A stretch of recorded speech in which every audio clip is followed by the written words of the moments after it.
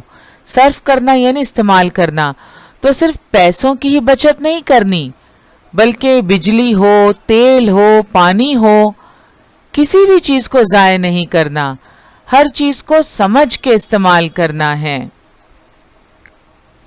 خدا نے صاف کہا ہے یہ بیچ قرآن کے، فضول خرچ جو ہیں بھائی ہیں وہ شیطان کے۔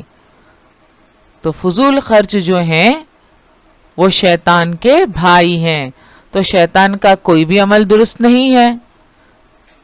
تو فضول خرچی بھی دراصل ایک غلط عمل ہے جس سے ہمیں بچنا چاہیے۔ جو شاہ خرچ تھے دنیا میں وہ ذلیل ہوئے۔ شاہ خرچ یعنی ضرورت سے زیادہ خرچ کرنے والے، فضول خرچ جو تھے وہ دنیا میں ذلیل ہوئے۔ کیسے ذلیل ہوئے؟ ضرورت سے زیادہ خرچ کرنے پر ہو سکتا ہے انہیں دوسروں سے مانگنے کی ضرورت پیش آئی یا قرض لینا پڑے، تو اس طرح وہ دنیا میں ذلیل ہوئے۔ دوسروں سے مانگنا تو کوئی اچھی بات نہیں ہے۔ تو جو شاہ خرچ تھے دنیا میں وہ ذلیل ہوئے، جو جانتے تھے کفایت وہ خود کفیل ہوئے۔ تو جو بچت کرنا، اپنے خرچ میں کمی کرنا جانتے تھے، جو کفایت کرنا جانتے تھے، وہ خود کفیل ہوئے۔ خود کفیل یعنی اپنی ذمہ داری خود اٹھانے والا۔ کفیل کا مطلب ہوتا ہے ذمہ دار، تو خود کفیل یعنی اپنی ذمہ داری خود اٹھانے والا، اپنی ضرورتیں خود پوری کرنے والا، کسی دوسرے کے آگے ہاتھ نہ پھیلانے والا۔ تو جو شاہ خرچ تھے وہ ذلیل ہوئے دنیا میں، اور جو کفایت کرنا جانتے تھے، جو ضرورت کے مطابق خرچ کرنا جانتے تھے، جو جتنی چادر ہے اتنے ہی پیر پھیلاتے تھے، وہ خود کفیل ہوئے، وہ باوقار زندگی گزار رہے ہیں۔ تو ہمیں فضول خرچی سے بچنا چاہیے۔ پہلا سوال، خود کفیل بننے کے لیے انسان میں کون سا وصف ہونا چاہیے، یعنی کون سی خوبی ہونی چاہیے؟ نمبر 1 فضول خرچی، نمبر 2 کام کرنے کا، نمبر 3 کفایت شاری، یا نمبر 4 مال گنوانے کا۔ تو کون سا وصف ہونا چاہیے؟ تو نظم میں بالکل شروعات میں شاعر کہتے ہیں، جو چاہتے ہو کہ تم باوقار بن کے رہو تو زندگی میں کفایت شار بن کے رہو۔ تو خود کفیل بننے کے لیے انسان میں کون سا وصف ہونا چاہیے؟ کفایت شاری کا۔ متبادل نمبر 3 پر صحیح جواب ہے، لہذا جوابی پرچے میں ہم 3 نمبر کے دائرے پر سایہ کریں گے۔ نمبر 2 فضول خرچ کرنے والا کس کا بھائی ہے؟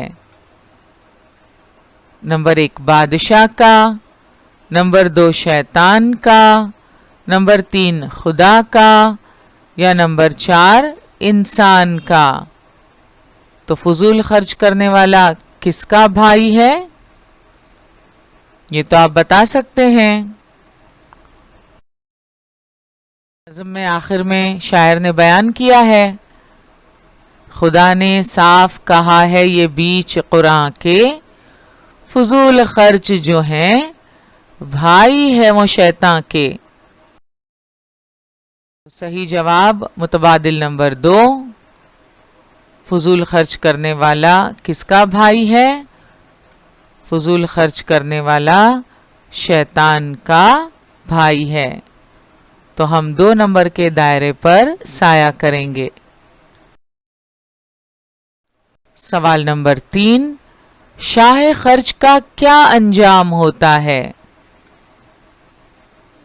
متبادل نمبر 1 عزت پاتا ہے، متبادل نمبر 2 کفایت شار کہلاتا ہے، نمبر 3 ذلیل ہوتا ہے، یا نمبر 4 بخیل کہلاتا ہے۔ بخیل یعنی کنجوس۔ تو یہ آپ بتا سکتے ہیں شاہ خرچ کا کیا انجام ہوتا ہے؟ یہاں شاعر کہتے ہیں، جو شاہ خرچ تھے دنیا میں وہ ذلیل ہوئے۔ تو متبادل نمبر 3 اس کا درست جواب ہے۔ شاہ خرچ کا کیا انجام ہوتا ہے؟ ذلیل ہوتا ہے۔ تو جوابی پرچے میں 3 نمبر کے دائرے پر ہم سایہ کریں گے، نیلے یا کالے رنگ کی سیاہی سے، پینسل سے بالکل بھی نہیں۔ آج کا ہمارا سیشن یہیں مکمل ہوا، انشاءاللہ اگلے سیشن میں ضرور ملیں گے۔ السلام علیکم۔